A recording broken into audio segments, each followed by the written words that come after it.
Madame la Présidente, Madame, Monsieur du tribunal. J'aimerais débuter ces réquisitions en soulignant la rareté d'un dossier tel que le nôtre, empreint de contraintes, de proxénétisme de mineurs, d'abus. Oui, j'aimerais le faire. Mais au regard des 8000 mineurs victimes de proxénétisme recensés en 2020, il n'est plus possible d'évoquer un événement isolé. Toutes ces affaires sont semblables et pourtant, aucune ne se ressemble. Dans chacune d'entre elles, un auteur vénal, violent et manipulateur, une victime brisée. Mais à chacune, son parcours, son histoire, son traumatisme et son bourreau. Bourreau. Ce n'est pas ainsi que s'est présenté Xavier Chevalier à Noémie, Lilia et Inès.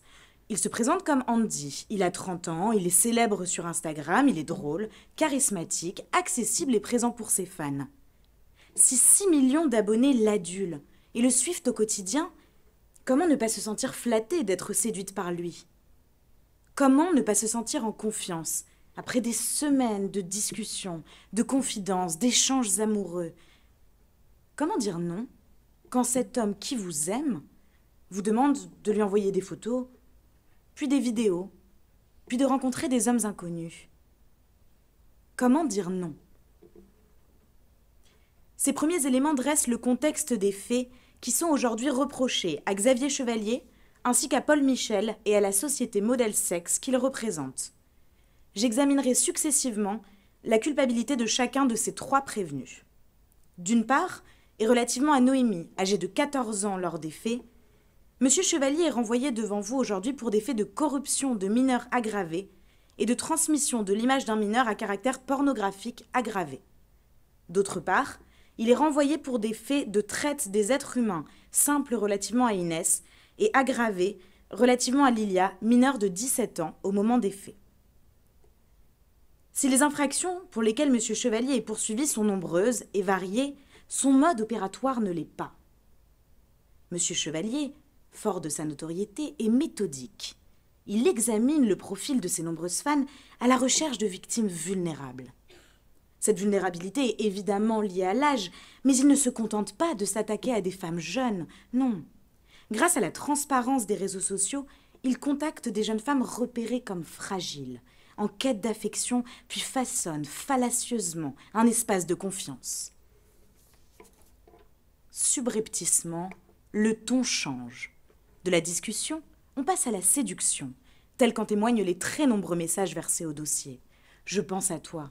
Je t'aime. » Le cadre est posé. Le piège installé. Rapidement, M. Chevalier veut plus. La discussion ne suffit plus. Il envoie et veut recevoir des photographies dénudées, puis des vidéos durant lesquelles Noémie, Lilia et Inès doivent se filmer en effectuant des pratiques sexuelles telles que des pénétrations avec objets. À compter de ces échanges, M. Chevalier n'a plus seulement une emprise morale sur ses victimes, mais il détient des images hautement compromettantes de ces dernières. À compter de ces échanges, le comportement pervers de M. Chevalier devient pénalement répréhensible. Ces seuls échanges caractérisent plusieurs infractions.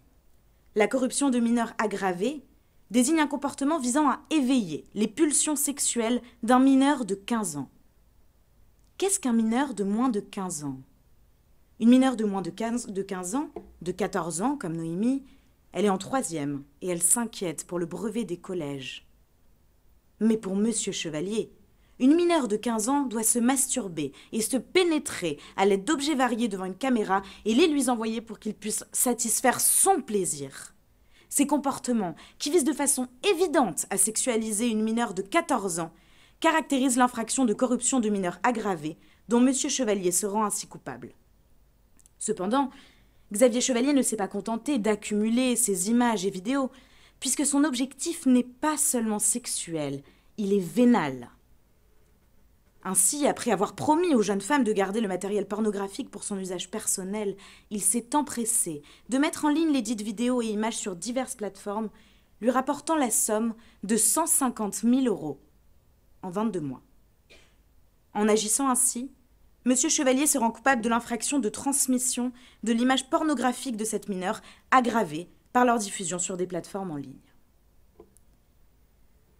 Je qualifiais jusqu'alors de pervers, de vénal, le comportement de M. Chevalier.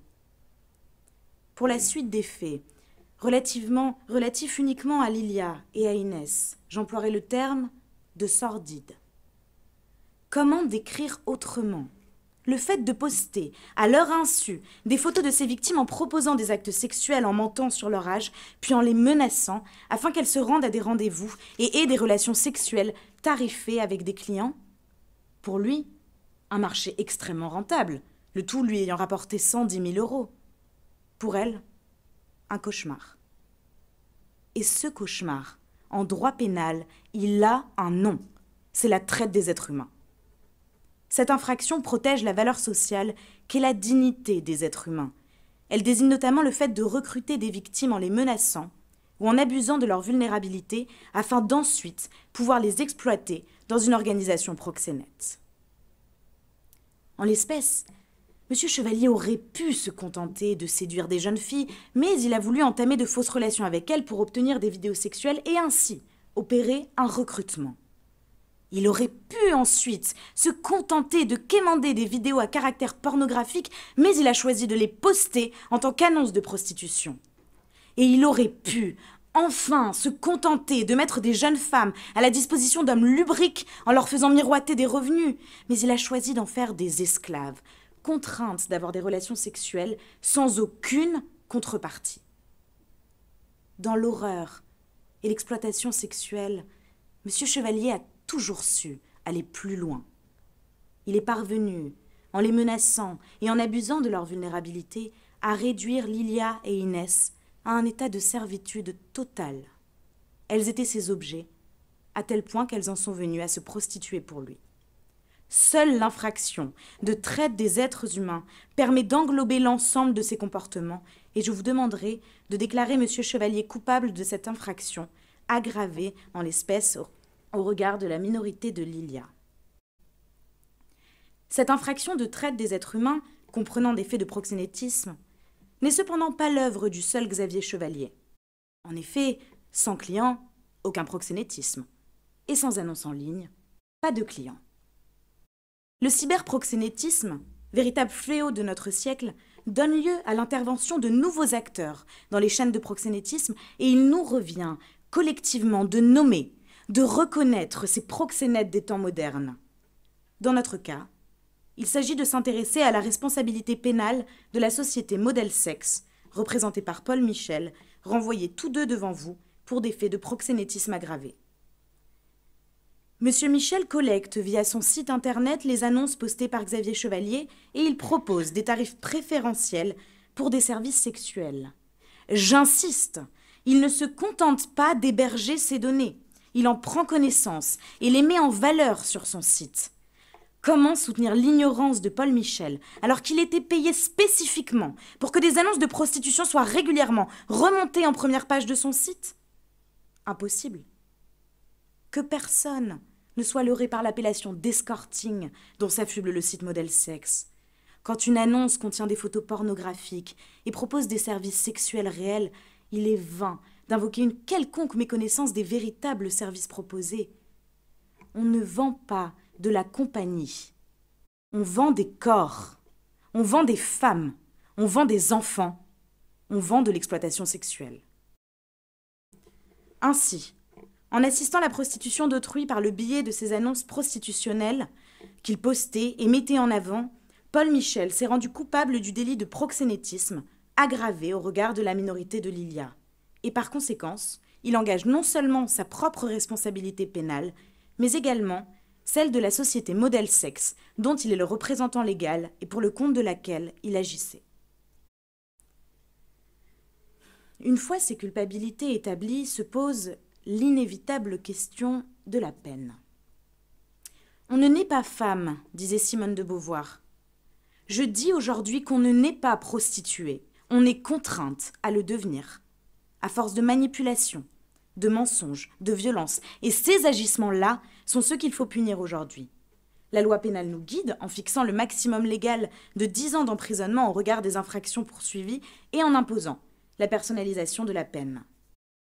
J'aimerais rappeler que depuis le 13 avril 2016, la France s'est dotée d'une loi historique réglementant le recours à la prostitution et se définissant ainsi comme un pays abolitionniste qui ne sanctionne pas les victimes. Je souhaite donc rappeler et marteler nul besoin d'une absence de consentement de la victime pour caractériser les faits pour lesquels M. Chevalier est poursuivi. Et je vous conjure ainsi de n'accorder à Lilia et à Inès que l'unique rôle que la procédure pénale leur réserve, celui de victimes. Et des victimes courageuses, dont je salue la présence aujourd'hui.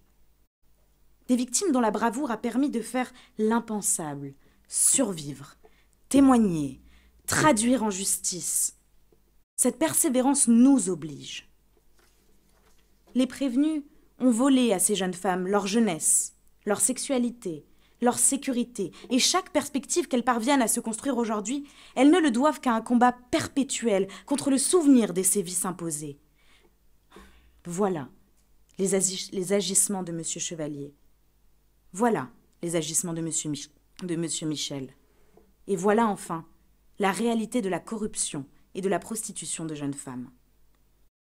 Victor Hugo comparait la prostitution à l'esclavage moderne. Aujourd'hui, le cyberesclavage et l'impunité des influenceurs doivent cesser. Il vous revient de prononcer une peine à la hauteur de la gravité des agissements des prévenus, du trouble causé à l'ordre public et du risque de récidive, au regard de l'intérêt vénal qui motivait leurs actions et du nombre de victimes à la fois concernées et potentielles au vu de la notoriété de M. Chevalier. En conséquence, je requiers tout d'abord la confiscation de l'ensemble des scellés et biens saisis. À l'égard de Paul Michel et de sa vénalité au prix d'une indifférence totale pour le sort des victimes de prostitution, je requiers la peine de 3 ans d'emprisonnement assortie du sursis simple. À l'égard de la société Modèle Sexe, qui a été détournée de son objet social pour commettre les faits de proxénétisme, je requiers une amende à hauteur de 150 000 €, ainsi que la dissolution de la personne morale. Enfin, c'est à l'encontre de Xavier Chevalier, au sujet duquel mon propos a commencé, que je compte requérir la peine la plus exemplaire. Je requiers sa condamnation à la peine ferme de 8 ans d'emprisonnement, assortie d'un mandat de dépôt. La prostitution quitte les trottoirs pour les écrans. Les proxénètes ne sont plus dans l'ombre des silhouettes des victimes de la prostitution dans les rues, mais guettent, sur les réseaux sociaux, sur les forums, leurs nouvelles victimes, toujours plus jeunes, toujours plus vulnérables.